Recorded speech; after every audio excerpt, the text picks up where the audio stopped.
Mchakato wa kumchagua waziri mkuu wa Jamhuri ya Muungano wa Tanzania ulimalizika huko Dodoma, ambapo mbunge wa Iramba Magharibi Dr. Mwigulu Nchemba alichaguliwa kuwa waziri mkuu wa Jamhuri ya Muungano wa Tanzania. Na mara baada ya kuchaguliwa akafanya hotuba yake ya kwanza kama waziri mkuu wa Jamhuri ya Muungano wa Tanzania. Hotuba iliyobeba dira ya Tanzania miaka kadhaa mbele huko mpaka 2050, na ameahidi dira hiyo itawagusa vijana hasa kuangalia ajira, lakini pia vile na mambo ya msingi mengi ambayo alizungumza. Leo hii niko hapa kukuambia CV ya Dr. Mwigulu Nchemba.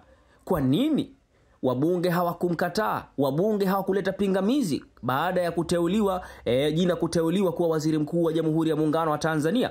Ni kwa sababu wanafahamu sifa zake. Na mimi leo Mswahilina niko hapa kukujuza CV ya Dr. Mwigulu Nchemba. Je, ataweza kuvaa viatu vya Kassim Majaliwa, waziri mkuu wa Tanzania aliyepita? Hii ndiyo CV ya Mwigulu Nchemba, waziri mkuu mpya wa Jamhuri ya Muungano wa Tanzania.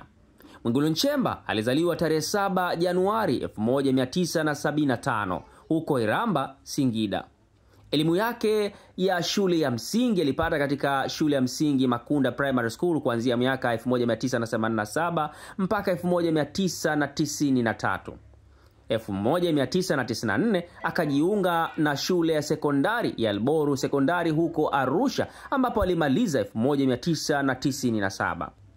1998 akajiunga na shule ya sekondari ya Mazengo Secondary School mpaka mwaka 2000 akamaliza shule ya sekondari, na 2001 mpaka 2004 akasoma chuo kikuu cha Mlimani huko UDSM Dar es Salaam, ambapo alisoma alisoma bachelor ya economics, na 2004 mpaka 2006 akaendelea na elimu ya chuo kikuu, akasoma elimu ya Masters of Economics, akasoma kozi ya Masters of Economics ambapo ilikuwa pale UDSM.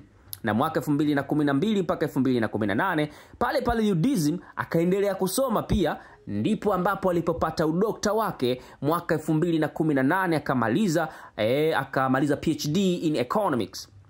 Huyu waziri wetu mkuu mpya wa Tanzania ni mbobezi katika masuala ya uchumi.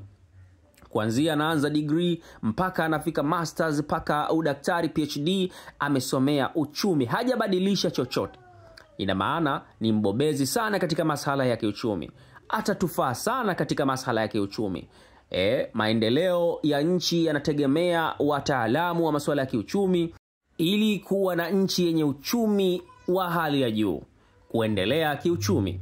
Lakini pia vile waziri mkuu huyu katika masuala ya ajira aliweza kuajiriwa katika sehemu mbalimbali, na ajira zake ilikuwa kuanzia 2006 mpaka 2010 alikuwa economist katika Directory of Economy Policy pale Benki Kuu ya Jamhuri ya Muungano wa Tanzania. Lakini 2010 mpaka 2015 alikuwa mbunge wa Iramba. Hapa ndipo alipoanza masuala ya uongozi, alipoanza kuwa kiongozi. Sasa ile spirit ya uongozi ndio ilipoanzia hapo 2010 akawa mbunge, lakini 2014 mpaka 15 akawa naibu waziri wa fedha. Kule kuna masuala ya uchumi. Lakini 2016 mpaka 2018 alikuwa waziri wa mambo ya ndani. 2020 mpaka 2020 hiyo ndani ya mwaka huo akawa waziri wa katiba na sheria.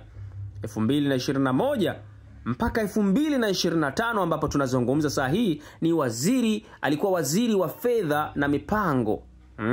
So tunaona CV yake, the way ambavyo alivyoweza kuitumikia Jamhuri ya Muungano wa Tanzania, na bila shaka tuna mtu sahihi kabisa katika cheo hiko cha waziri mkuu wa Jamhuri ya Muungano wa Tanzania, na tuna hakika katika uchumi wetu wa Tanzania utapanda maradufu.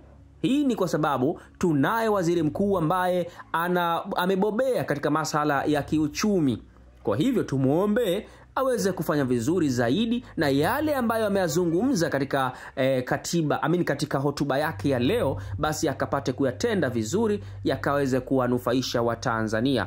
Mimi ni Mswahilina wa Aiwa TV. Drop comment yako hapo kuhusiana na CV hii ambayo nimeileta kwenu ya Dr. Mwigulu Nchemba. Na wewe unatazamaje? swala hili unalitazamaje? Hoja hii ambayo nimeileta kwenu kwamba anaweza kuvaa vizuri viatu vya waziri mkuu aliyepita Dr. Kassim Majaliwa ama la? Drop comment yako hapo.